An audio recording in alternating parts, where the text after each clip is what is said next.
In the day's other news, a gunman killed 2 students and wounded 3 at a Southern California high school and then shot himself. It happened at Saugus High School in Santa Clarita outside Los Angeles. Investigators said the suspect was also a student who had just turned 16 today.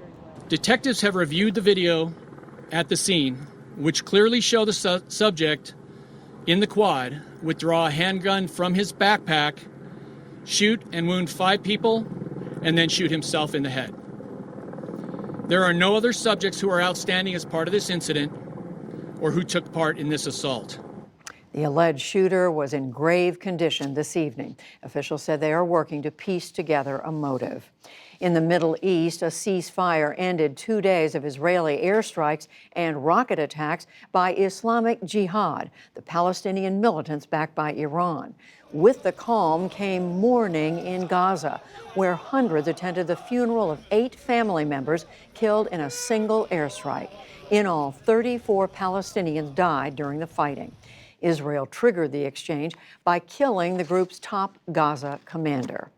And in Iraq, new bloodshed in Baghdad. Security forces shot and killed 4 more anti-government protesters and wounded more than 60 today.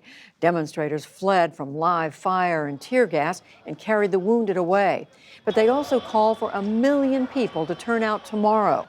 At least 320 people have been killed in Iraq since the protests broke out last month. Protesters in Hong Kong paralyzed the city for a 4th straight day.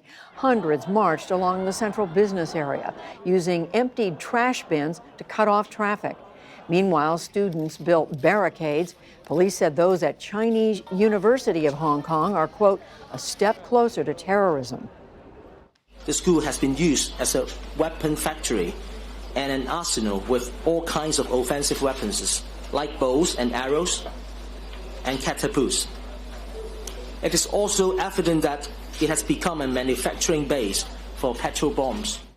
China's President Xi Jinping called today for severely punishing those he termed violent criminals.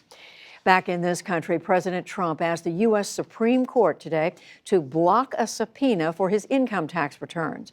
State prosecutors in New York are seeking the returns from the president's accountants. Today's filing asks the High Court to decide the case by next June.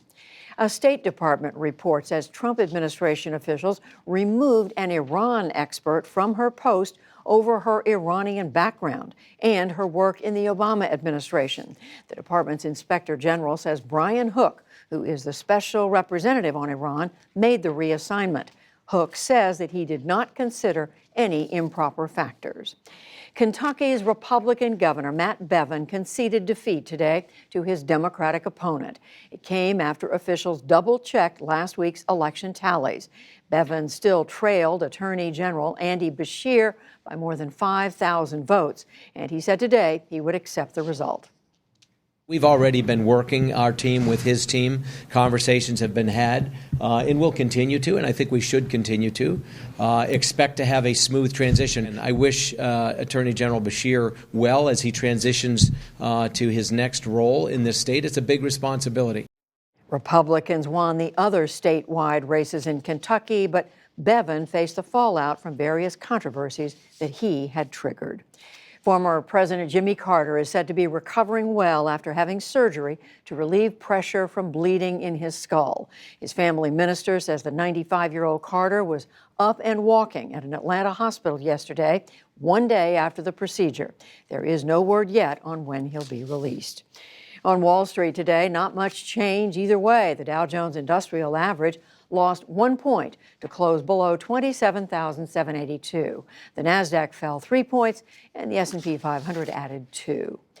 And scientists at the University of Washington want to hear from old dogs out there, 10,000 of them. They need data for the Dog Aging Project, the largest ever study of its kind. The results could shed new light on how dogs and ultimately humans grow old. Owners can nominate their pets online. Still to come on the NewsHour, white nationalism in the White House, a top presidential advisor's ties to a hateful ideology. On the ground in Afghanistan, where a resurgent Taliban is fighting for control. the threat of superbugs, infectious bacteria immune to antibiotics, and much more.